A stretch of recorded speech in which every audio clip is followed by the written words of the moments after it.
I'm not a great maintenance manager. I don't want to do that. That's not what I'm about. That's not what gets me popping out of bed in the morning. I like change, I like action, and I like growth. I've known for some time like what I'm meant to do, what I'm on this earth for, and that's to, I hope, to develop the next generation of leaders. How much of a difference maker is it for you that you know you're doing things the right way? Because everything you do is based on your core values, right? What you stand for. How much role did that play in your success with this organization? Do I always do the right thing? I don't. Do I always say the right thing? No, I don't. Am I sometimes come on too strong? Yes, I do. My intentions are always pure. Can you speak to the notion out there that millennials don't have what it takes to succeed? Today's world, you have to set up an organization so that people can make decisions. And you as a leader have to make it okay for them to slip and fall on occasion. Scott, thank you so much for joining us again today on the Athletics of Business podcast. I'm fired up to have you here. A lot has changed since we recorded our first episode on November 11th of 2020. Yes, it sure has. And that might be the understatement of the day, by the way. That it might. I will say, well, as we sit here in, the mid to late summer, I've stepped down from my position as CEO of HBSC, which I'd love to talk about. Yep. I just got back from a 3-week trip helping to build a school in Mozambique. And I'm in an incredible state.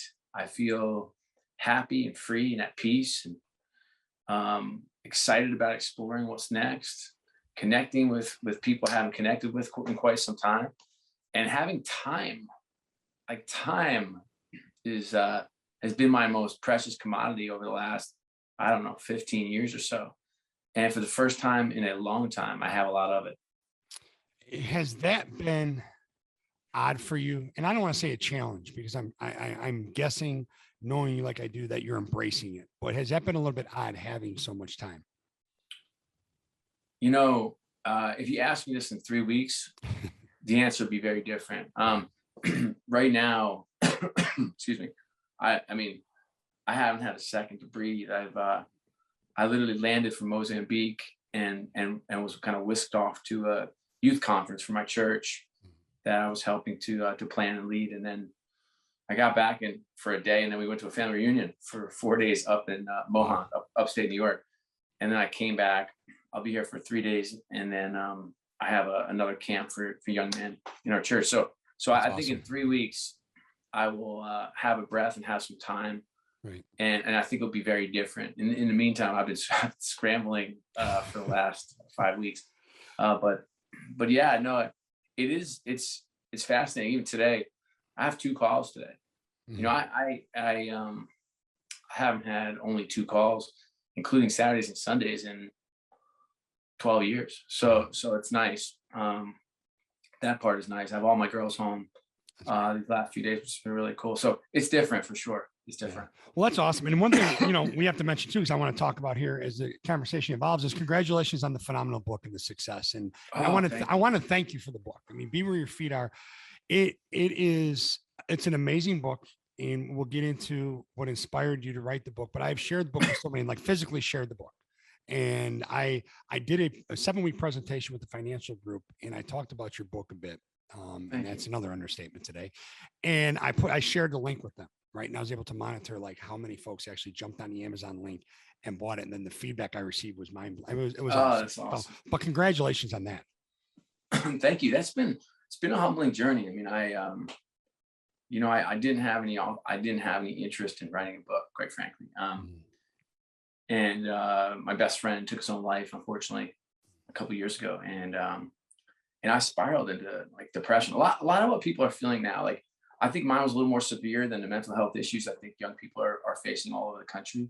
Mm-hmm. But for me, I had trouble sleeping at night. I had trouble getting out of bed in the morning, and bursting into tears walking out of a meeting. Somebody would say something to trigger a memory. Yeah. And I started to write to heal, which sounds really strange, but I just I don't know if you've ever seen the movie Forrest Gump, but you remember when Forrest was running? Absolutely. That was me writing. I was just like writing. Some of it was just nonsense. Like I just, but others were just these stories, some of which you see in the book. And that just became a healing. And then a good friend of mine, who co-authored the book, Randall Wright, came to visit. He's a good friend of mine, a closer friend of my wife, but a friend of mine. And he said, "You need to publish this." And I was like, "No, it's like, this is kind of my own journey. Like, this is about, some of my struggles and failures." And he's like, "Man, could you imagine?" He's like, "You talk about wanting to help people. You talk about wanting to develop leaders." I was like, he's like, "This is what you want to develop leaders. Right. Go put something out in the universe that's vulnerable and talks about failure and overcoming failure." He said, "That's what the world needs." And I was like, "Nah, that's not really me." And so 6 months later, I had an agent, and they sold the book to St. Martin's Press, and voila. So you literally did write the book to heal. There was no intention of you putting that into the hands of the public. That's right. Amazing. Yeah, no, it's pretty wild. And then, the ultimate expression of ego is writing a book. I mean, that's, like, I have something to say that people have to listen to. So you have to get over that part. And the second thing you have to get over is like being talent, which is so strange. I mean, you're talent, you're a podcaster, but like, I don't know. It's just, I manage talent for a living. I never was talent, So that was like, you put yourself out there and people are like, "This is not good enough. I don't want to represent you." You're like, "Wait, what?" And I'm always saying, "Hey, this isn't good enough." Especially after all you had been through to write the book. Right. You're telling me that my stories aren't. Ever buy this? I'm like, "No, somebody's gonna buy this." Yeah. So I went through some of that, but I will say,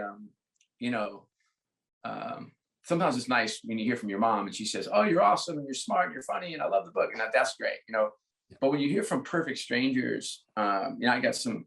This is humbling, Guy reach out and reach out on LinkedIn, just say, "Hey, I want to be a better father. I want to be a better man. I want to be a better husband." I was like, Another one, like, "Hey, I was driving to Montana. I cried for 3 hours listening to your audiobook." So there's some of those things that come in. They come in relatively regularly of strangers, and I loved the notion of having something for my kids. And my friends, but I've been humbled by the impact. Yeah, that is so cool. You talk about you want something for your kids, and my good friend Porter Moser, when his book came out, we were talking. I said, "What's been the coolest part about it?" He said, "The coolest part about it is my daughter Jordan's with the women's basketball team on a road trip, and she calls me. She says, 'Dad, I'm on page 72, and the story's amazing. I just want you to know you made my day.'" Oh, like stuff like that. I mean, it's so, like, I have goosebumps. That's great stuff. That is really great stuff. Now, the audiobook, you did the audiobook yourself, right? I did. How was that? Was that reading your own words? Was that? Yeah. No, I haven't listened to it. I don't know if you're like I am, but like, it's hard to listen to yourself. Like, absolutely. You do an interview on TV. I never want to see it. Yeah. If it's in print, I can read it and almost hear my own voice. Yeah. But the audiobook for me, I broke down a few times doing, reading some of the stories, which apparently they captured pretty well, either really well or really not so well. But we'll go with really well. Yeah. But I've gotten some good feedback on the audiobook. But for me, that, it's amazing. It's like, it's a production. I mean, I think it's like 6 or 8 hours long, and I probably spent, I don't know, 14 hours in the studio, or makeshift studios. COVID, so it's makeshift studio, but it's pretty amazing. And then you get the producer in your ear, read that again. Like halfway through it, I'm like, I know, read it again. It's kind of fun. So, did you find yourself getting caught back up in the stories, not just emotionally, but like all of a sudden you realize like your energy's rising, so you're reading faster when you're supposed to be reading at a certain cadence? Did you have that challenge a little bit? Yeah, no, I did. Look, I'm very emotional. I'm very passionate, and you are too. And so, this is my life. You're talking about your life. So I am, like, in some ways reading it as if I was reading it for the first time almost. It was a pretty special experience. I imagine I'll listen to it at some point, but not yet. Yeah. Speaking of emotional, walking away from HBSC, because when we first talked, we had such a rich conversation around what it was like to build that organization off the platform of starting with the 76ers, right? And the incredible young talent that you brought on, and the ownership and the relationships that you had. How hard was that process and that final decision to walk away from what you built? Well, the end was kind of the easy part, because we've been talking about it since January, and I've been working with Josh and David and Michael Rubin to try to find a replacement. We found an incredible guy in Tad Brown, who stepped in and will do an amazing job in taking the company to the next level. He's wonderful with people. He's smart. He's talented. He's interested. He's interesting. He understands big business. He understands team business. So he'll be great. For me, I'm a builder. I want to grow. And we grew this business over $2 billion in value in 8 years. Built it from a little tiny mom and pop team to a global sports and entertainment enterprise. And I want to do that again. And this business is big, and it's almost a $3 billion business now. So, I think in terms of growth for me, that's what I'm a change agent. I'm a grower of businesses, and this is a big business, and doesn't need much change. It's a really high functioning, incredible business. Culture is amazing. The people are great, but I'm not a great maintenance manager. I don't want to do that. That's not what I'm about. That's not what gets me popping out of bed in the morning. I like change. I like action, and I like growth. Well, and it's interesting because I believe the average lifespan of a CEO is 6 years. You were there for 8 years. And you talk about being a two bonus years. How about it? I mean, 2 bonus years. You talk about that. You talk about seeing it through, right? Getting through the process, all of that stuff. And you don't want to manage it. But at what point in your career did you realize that? Because that's sometimes folks, and you see it in different industries, right? And you see it, my old industry in college coaching, you see folks that stay too long. And it's not it's not a slam on them. It's just knowing what you are and what you're really, really good at and what you're passionate about. How did you figure that out? Yeah. Well, I mean, we grinded through it. I will tell you, I've known for some time, like, what I'm meant to do, what I'm on this earth for. And that's I hope to develop the next generation of leaders. And I think I had a fair share of that at HBSC. The thought of building another platform and getting to do that again is pretty exciting. So I will tell you, I loved my time. I love the people I work with. I love what we built. I love the guys I worked for. Most people don't get the blessings like I've had in careers. I mean, I've worked for the NBA, David Stern. I worked for Madison Square Garden, the biggest brand in the sports and entertainment. And now to be able to build one that's one of the biggest brands in sports and entertainment is pretty amazing. But I'm not quite ready, and I don't quite know what I'm going to do next. I know I'm going to build something. I know it's going to be big, and I know I'm going to attract the best talent in the world to go have some fun. Yeah, that's awesome. Can I read a quote that I read of yours when I was getting ready for this podcast? Yes. No, this was good because it really kind of it puts it all in a nutshell, right? HBSC is the best organization I've ever been a part of, with the highest degree of difficulty I've ever encountered, which I want to talk about that, by the way, and the most fun I've ever had. Okay.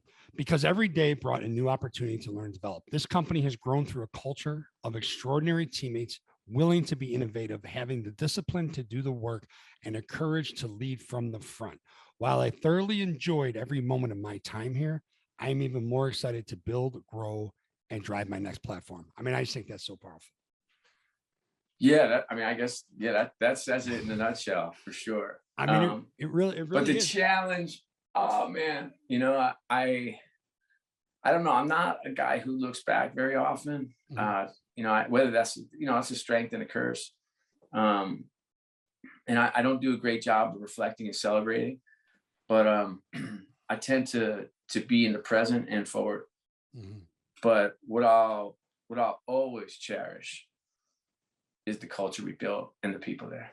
I mean, the friendships and the relationships, and the laughs and the tears and the struggle and the grind, and coming together as this incredible team to do incredible things. Yeah. And we used to say all the time, like, very good isn't good enough. And I love that. Very good isn't good enough. Yep. Like, I love the notion of, like, pushing the edge and pushing the limit and pushing people. So I think, boy, what a gift. What a gift to be part of that group. And I love the fact that's how you view it, right? You're so humble. But let me ask you this. When you first started to articulate your vision for the culture and the state that that organization was in when you got there, did people look at you like you had 10 holes in your head? Yes. Yeah. And I might have, or maybe only 9. But can you talk about that a little bit? Like Sure. how important and how significant it was to you to speak to the culture, right? And constantly talk about it. And when everything really started to click.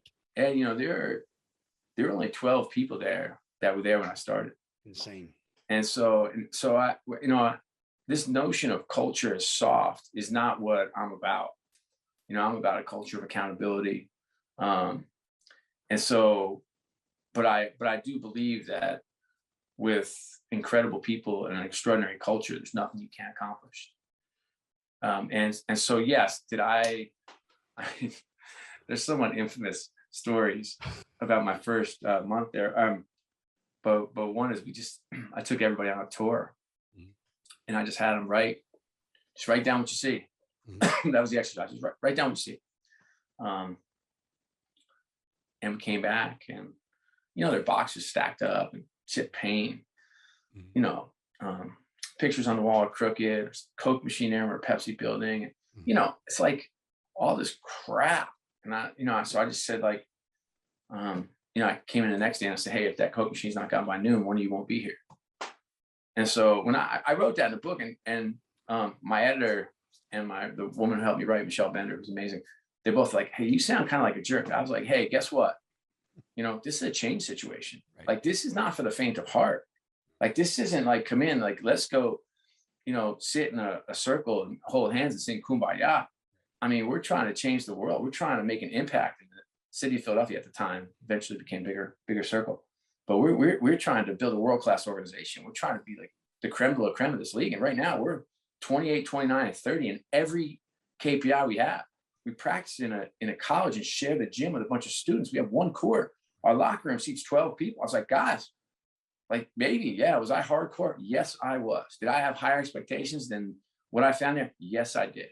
Did it take a while? Yes. Did new people help? Yes. Did I hire people that I loved and trusted and knew because I knew that they knew what a culture of excellence looked like? I did. Was that hard? Yes, it was. But I don't look, I come strong, I have a strong personality. I have a strong will. Now listen, when you hire people and the expectations of the culture become higher than your expectations, then as a leader, you can step back. Right. That's the nice part. It's like when the people you bring in are like raising the bar above what you thought was possible, you're like, hey, let me know how that goes. And they became the great drivers of talent and culture. I mean, Hugh Weber, who he was with the Pelicans, who's the Hornets at the time in New Orleans. They were a revenue share payer. I mean, they were a top 10 revenue team in the league. This guy's running one of the organizations here.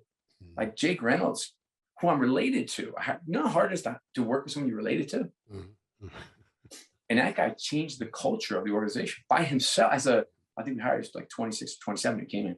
Changed the culture of the organization. Chris Heck, Laura Price. Laura Price was there. She's one of the 12. So you know what they say? What is this? What is the expression? There's no one stronger than the converted. Meaning, like, she was there and she was all in all the time. Susan Williams, an amazing force for good who I worked with at the NBA or at Madison Square Garden. Donna Daniels, who runs our building now, the GM, incredible general manager. I worked with at the NBA. So like you have these people with Chris Heck, who I worked with twice before, now president of the Sixers. Like, so you start to get these pieces of people who have seen it, done it, been it, have high expectations, understand the gear it takes to be excellent at your craft, understand what it takes to be world-class, won't tolerate mediocrity, if you will. Yeah, and I want to go back to that, won't tolerate mediocrity, and I come strong. How much of a difference maker is it for you that you're doing things the right way? Because everything you do is based on your core values, right? What you stand for. How much role did that play in your success with this organization? I don't know. I mean, the one skill set I have is to hire great people. Like that's my skill set. I hope people would argue that I help them develop and grow, because that's what I'm passionate about. But and then getting them to work together. So that's what I do. So do I always do the right thing? I don't. Do I always say the right thing? No, I don't. Am I sometimes come on too strong? Yes, I do. My intentions are always pure. And people that know me the best will tell you that his intentions are as pure as gold. And they'll also say, people that know me really well will say, he's really, really humble. People that don't know me well said, man, that guy's overconfident, or they have other more choice words. But those that spend a lot of time with me know that I love them. Like I love the people I work with. And I know people don't like to use that word or aren't comfortable using that word in a work setting. I am. Like I love the people I work with. Love them. I don't always like them, by the way, but I always love them. Then that's what matters, right? Yeah. It's just like your family, right? Sometimes. Right. But and let me reword that question though, like with values, because you're in a world that's moving so fast, and you're inside building this culture on the business side of it, and yet Philly's a tough city. Let's take Philly for an example, right? It's a tough city, and the fan base can be brutal. Sports radio can be brutal, but yet you had this conviction. You had this absolute conviction. You didn't do what was comfortable or convenient. You had this conviction. Did that go back to knowing who you were, what you stand for, and the fact that you operated out of love with your people? That's where, and that had to help your decision making and how fast and quick and you made those decisions. Yeah, I think that's right. I'm really comfortable in my own skin. I really am. I have been since I was a young kid, and I know when I offend someone. I know when I say the wrong thing. I know when I do the wrong thing. I'm very self-aware, and that's really hard. It's hard to be that self-aware. I wish I were oblivious, and we've had some leaders in this country recently that have been oblivious and not very self-aware. And that's kind of a gift, it's a curse and a gift. Being so self-aware and kind of wearing that and owning it at night, man, I just wish I would handle that better. And then as I got older, being okay, just picking up the phone and say, hey, Don, I should have said that to you today too. I just want to say, accept my apology. So that kind of growth helps as you get a little older and a little more mature. But I do. I'm very values based. People know what I stand for. They know who I am. And they don't, some of my closest confidants were my biggest opponents and biggest debaters, which I love. I don't have I've never had a lot of robots around me. They don't make it too long, The strong, the tough, the confident, they're willing to take me on, willing to walk in my room, walk in my office and say, Scott, like you are off base. I'm like, okay, let's talk about it. And I like to argue. I like to fight. I like to debate. But oftentimes, almost every time I take the counsel, I'm coachable. So I think that it's like, it was a grand experiment. I'd never been a CEO before. I've been a president. Right. And when I was that president at Madison Square Garden, the only thing I could think about was, I don't want anybody messing with the culture. Like I had a couple bosses there, and it was different. Like I wanted this to be shaped and be the best place to work in the world. That's what was my goal. Like think about that as an aspiration. Right. I want this to be the best place to work. By the way, was it? No, I'm sure there are better places to work in the world. For me, it was the best. But like, aspirationally, you walked in. It's almost like, you go to Disney and you see all those people smiling. You're like, how are they smiling? It's August. It's hot. They're in those terrible outfits. The food's bad, blah, blah, blah. They probably walk 2 miles to get to their post, and they're all happy. It's because they self-select in. Right. At HBSC, we had people self-selecting, and I said, like, I am willing to work hard. I have high character. I want to be challenged. I want to be innovative. I want to do things differently. I'm willing to work, but I want to be the best in the world at what I do. I'm willing to learn. Like all those people started self-selecting in, and then, then it's easy. Yeah. How rewarding was that for you? Because you brought so many young leaders on, right? How rewarding is it for you? And so many have gone on and do incredible things. When they call you back and they call you up and say, "Hey, Scott, walk me through this. This is a situation I have, and I remember when we did this with HBSC. What are your thoughts on this?" And then watching them in the trajectory. How rewarding is that for you? Yeah, what's really rewarding is when I call them and say, "Hey, I'm dealing with this topic. I need your counsel." That's what's really rewarding. But I've been really fortunate. I was thinking about my group at the NBA. It was, Amy Brooks, who's now president of the NBA. Chris Granger, who's now CEO of LIV Sports, runs the Tigers and Red Wings. Chris Hex, president of the Sixers. Tom Glick's president of Carolina Panthers. Dan Reed's president of Facebook Sports and Entertainment. I mean, it's kind of like, it's amazing. That was in one little group. Yeah. I'm sure I'm forgetting 10 people, but Don Daniels, who's our general manager of the Prudential Center. I mean, like, it was like, it's kind of crazy, My group at the NBA is similar. I'm at the Madison Square Garden, and this group is the most talented group I've worked with. I think we have probably like a couple dozen people who run organizations. I mean, think about that. It's really mind-boggling when you think about it. It is very wild. And when did you know? I mean, you recruit this great talent, you develop it, you retain it as long as you possibly can. When would you know? When was the tell that it was time for them to fly on their own? Well, a lot of them, I mean, some are still there and probably should go, but some of them did like, so what I would try to do to keep them is move them out of their core competency into another area. So what happens is when you have a really talented organization, it's hard. They almost like run into ceilings. And so I'm trying to break through the ceiling. So one thing you do is try to grow the organization easier. And then the second thing is, I'll give you an example of a young woman, not so young anymore, but Brittany Boyd, who started as a director of guest services. She's now the chief marketing officer for the Sixers, the biggest brand. She was guest services at the Prudential Center and then moved up. And now we moved her over because like she couldn't grow in her current role. She was running into a roadblock. Right. Katie O'Reilly is another one who's now our chief revenue officer, came in as a deal maker, moved her to chief marketing officer, then moved her to chief revenue officer. So those are like two examples of people who are in and out of their zones. And I'm just looking for really talented people who are smart, who can lead and manage, who have the gear, who are, intellectually curious.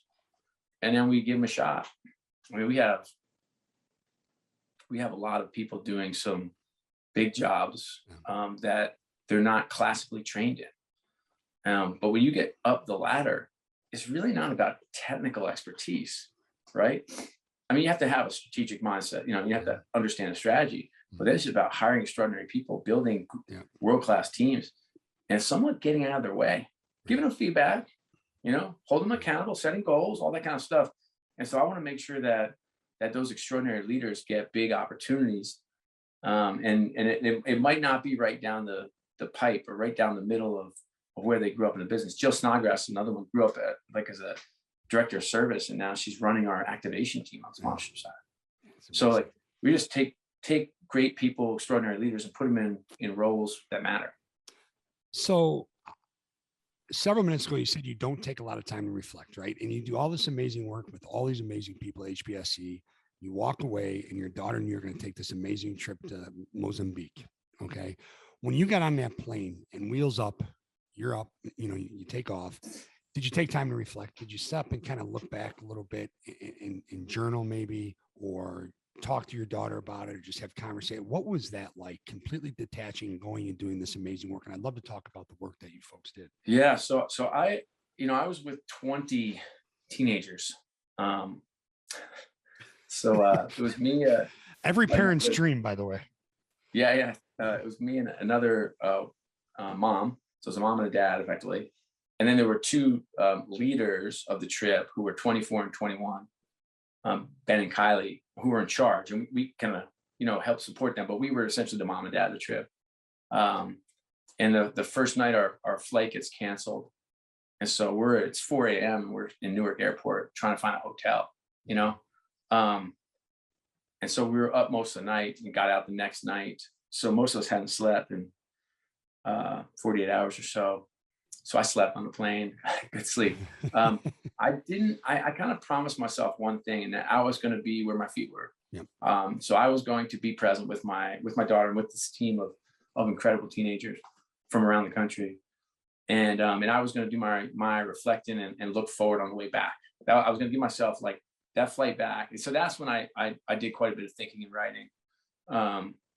But it's a 15-hour flight or so. So I had plenty of time to think and to write. But on the way over there, I wanted to be 100% engaged with the young people. And that was fun. And I love teenagers. I do. I love them. I love young people just in general, even when they get up in their mid-20s. Like I love that age from like 16, 17 to 25. I love their hopes and their dreams and their struggles and the light in their eyes and the will and the questioning. And, you know, and to get a chance to be hands-on with 20 of them for 3 weeks is it's a gift I'll always appreciate. And I'll say, just give you a quick little, we did these devotionals every night where the young people would get up and teach a lesson, oftentimes faith-based, sometimes not, but mostly faith-based. And whenever there was a lull in the deal, I would get up and I would teach. And so one of the kids wasn't prepared. So I said, I got this one. So I pop up. I said, let's talk about storytelling. I said, I love to tell stories. I said, tell me about the work site. I said, I want to learn how we can teach. Are there 6 or 7 lessons we can teach that we learned from the work site today? And by the way, we're building a school. The foreman doesn't speak English. Okay. We have scaffolding made out of tree sticks. Okay. And I'm standing on it, the 8 feet off the ground, thinking like, okay, this is a little wobbly. Learning how to plaster. I don't have no skill. My daughter's like, Dad, you're getting better. Good job. I'm like, this is ridiculous, you know? Anyway, I'm like carrying 120-pound bags of cement, thinking like, okay, when's my back going out? You know, where are the young kids when we need them? So anyway, so I'm saying, okay, tell me what you saw. And this young woman, Sophie, says, well, Scott, I was on the cement mixing team today. I was like, awesome. I was like, well, tell me what you learned. Tell me what you could teach. She said, well, I was adding water to the cement thinking like, this is a lot like life. And I said, all right, tell me more. She said, well, if I don't add the right amount of water to the cement and keep the water coming, it dries out and it's of no use to us.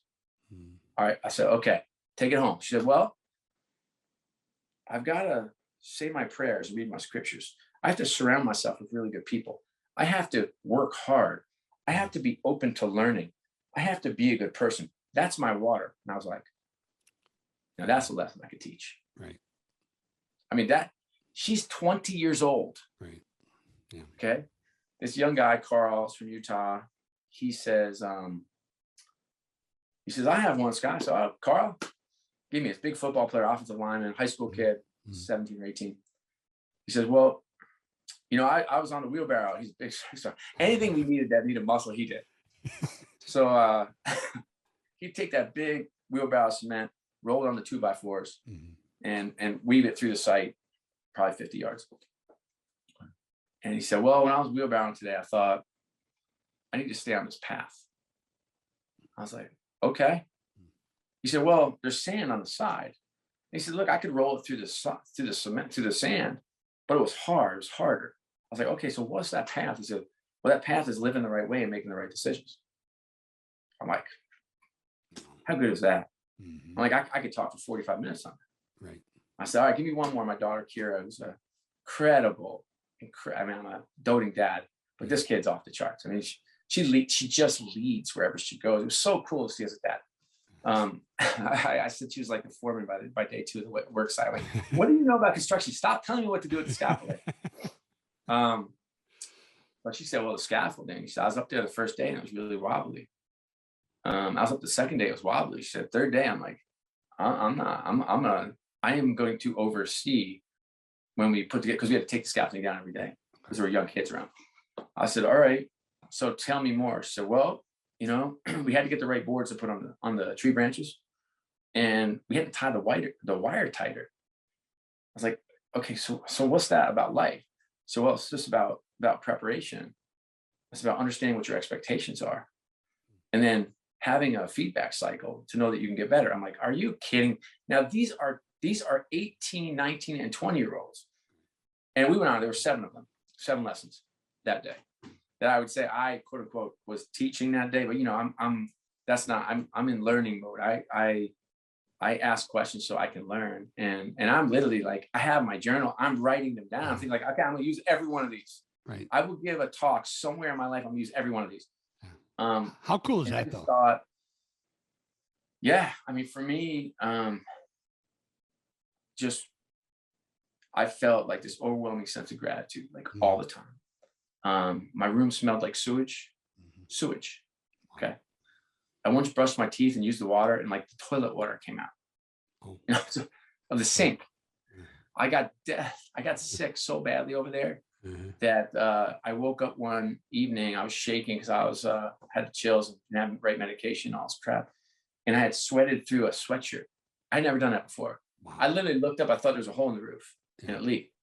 But I took my sweatshirt off, and it was heavy, drenched with sweat. And I just took it up and put the dry shirt on.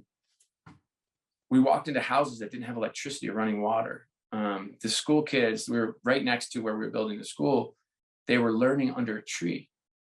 There were 4 trees, and because they had shade, the little teacher would come out and she had her blackboard, and the kids would be sitting dutifully around this tree.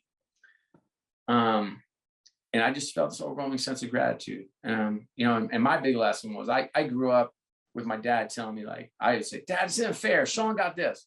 Hey, Dad, this isn't fair. Mike got a truck. I want a truck. My dad used to look me dead in the eyes, said it 1,000 times. Scott, life isn't fair.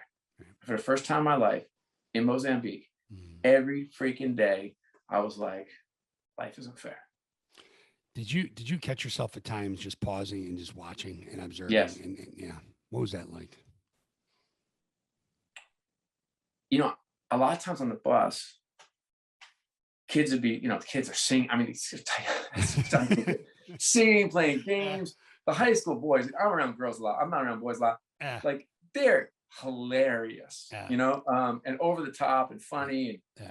But there was always a lot of commotion. And I that's where I did a lot of reflection. I'd be looking out the window, sometimes with a camera in my hand, and riding on this sandy dirt road for 40 minutes. We got stuck a few times, big dips and turns.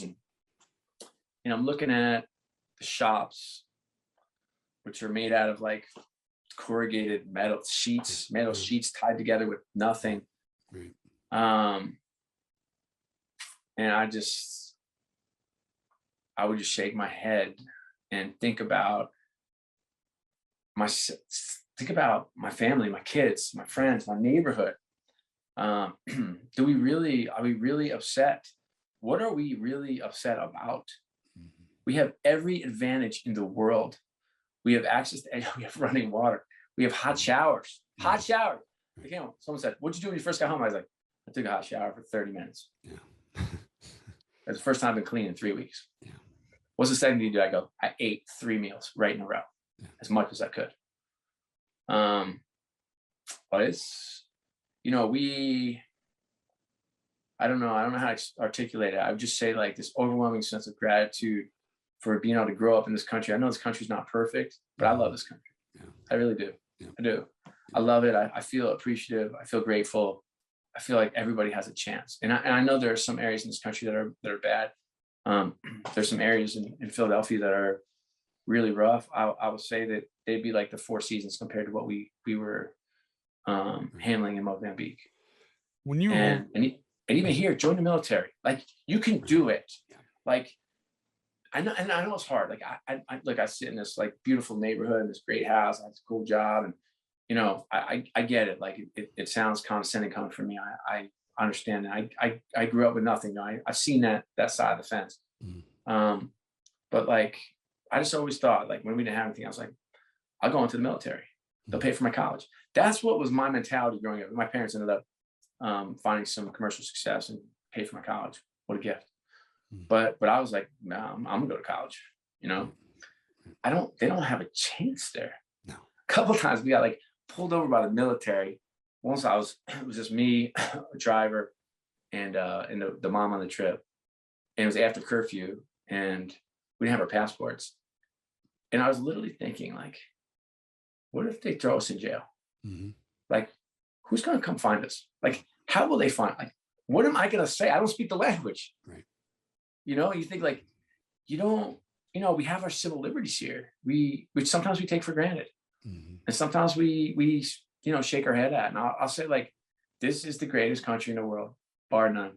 Stop. Period. End of sentence. And yes, we have some work to do, but man, we should be blessed. We should count our blessings every single day for being born in this country. you know, and I think one of the things we really struggle with in this country, and it's our own doing, is communication and the way we go about doing it. How was the communication over there? Obviously, there was a language barrier, but seeing the kids and seeing the teachers and seeing the people, and there had to be a way they communicated, whether it was by eyes, whether it was by body language, whether it was by touch, pointing. What was that like? Kids are kids are kids are kids are kids. I mean, so the kids were amazing, and they were swarming around the site and the school, and after the work site was when it was our playtime with the kids, and it was amazing. They have light in their eyes, and they smile, and they're happy, and they want to play, and they want to have fun and laugh.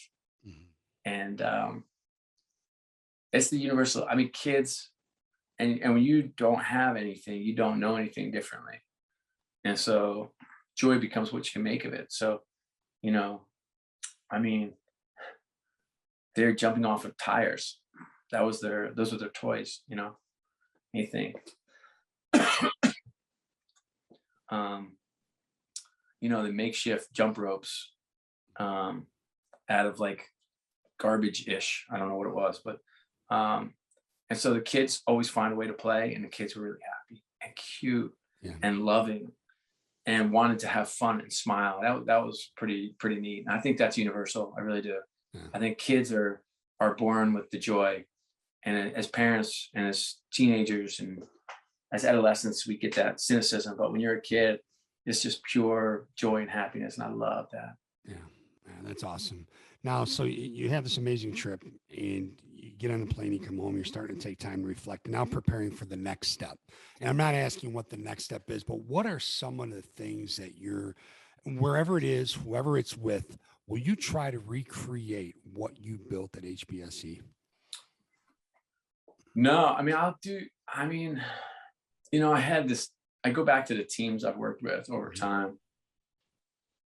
Go all the way back to the Eagles and my team there, which was amazing, and Hoops TV, and NBA, and MSG, and HBSC. It's like every place has its own, I don't know, karma, ecosystem, way of communicating, different language, different mix of people to come together. And, you know, I think, you know, like you coach, so you get the drill. It's like, if you treated every team exactly the same, you'd have exactly zero success.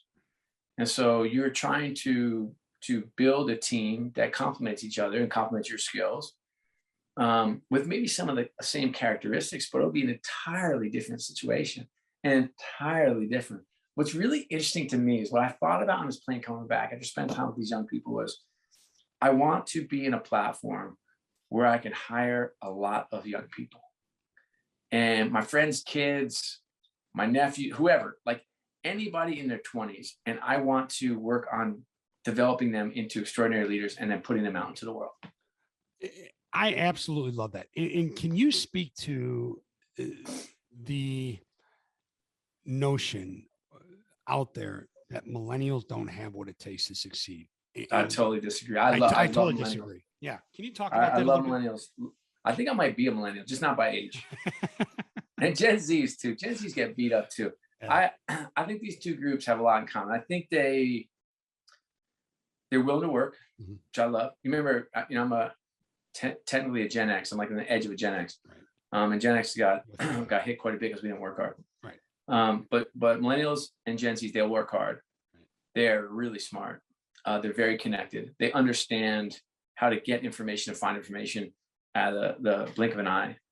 They grew up with their phones, which is a tremendous advantage. They understand their brand and your brand. They're very mission driven. They're very much, they want to look at you and see your authentic self. And if you're not an authentic leader, they'll just walk out the door.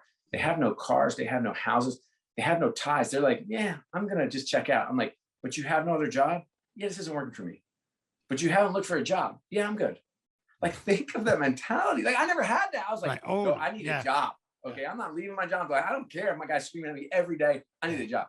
But like, I love that sense. Now, some of that, all that stuff I said that I love, you know, they're a little entitled, you know, so they expect the corner office on day 4. Mhm. They expect to be promoted on day 2. They're willing to work for it. Right. They're also like, I love that they see the world. They're global citizens. They don't see people like we see people. They embrace diversity as a sustainable competitive advantage, which is wonderful. I love this group. I think we're in good hands. I think the country's in good hands. I think the world's in good hands. I would work with this group all day and twice on Sunday. I really do love them. I think that's so cool. I really do. No, so well said. And as we wrap up here, there's one thing I want to make sure we get to our listener, because one of the things that I love about you is you are in this. And if you haven't been in it or haven't been around it, it's hard to really grasp the level of cutthroat competitiveness, fast moving, high pressure, high anxiety, sure, high reward if you succeed, right? High punishment if you fail. Business that you were in, that professional sports is, excuse me. But you have had this ability to stay so humble and constantly act with humility. Sure, you compete. Sure, you can be tough, right? And you want to run to the fight, and we want to win, but you want to win the right way. And those things aren't mutually exclusive. If it's not mutually exclusive in an industry like that, I think it's safe to say it's not mutually exclusive in any industry. Okay. How have you been able to do that, to remain so dialed in, so focused, to be where your feet are and remain humble and yet win at an extremely high level? That's nice of you to say. I would say, like I say all the time, people. Yeah. Like you don't. It's like David Stern, my former boss, who I love and respect. God rest his soul, passed away. Like, I'm not sure his style will work today. Like the king ruler. I know everything. I do everything. You do as I say. And by the way, he was just smarter than everybody. But I think today's world, you have to set up an organization so that people can make decisions, and you as a leader have to make it okay for them to slip and fall on occasion. Or you're not going to innovate or try anything different. So I don't know. I think the one, like I said, I go back to like the one common piece has been surround yourself with people who are better, smarter, work harder, more talented, more creative, have better ideas, willing to get in the foxhole with you, willing to debate hardcore issues, are confident enough, strong enough, and that, I've overcome my mistake I made early in my career, which was I wanted all type A's, and it can't. I was running my introverts out left and right. And what I've learned recently, the last 10 years, is like, no, the introverts are the smarter ones. They're the ones with all the ideas. Stop putting them on the spot in a meeting. Just check in with them before the meeting and say, hey, can you come up with 5 ideas to help me with X? I'm going to talk about it. So, you have to move a little bit. I don't think one size fits all. I don't think one size fits all managing a team. I don't think one size fits all managing a company. I don't even think one size fits all managing an individual person, because you move and grow, and you might need something. You might need a hug on a day, right? You might need a kick on another, right? And you might need to be pushed and pulled, or you might not be coddled sometime. You might be struggling. I say, like, go take a vacation, get out of here. You need time. You're just grabbing that stick too tight. Chill. So I think, like, I don't know. I think today's leaders, we need to be flexible and malleable and compassionate and understanding.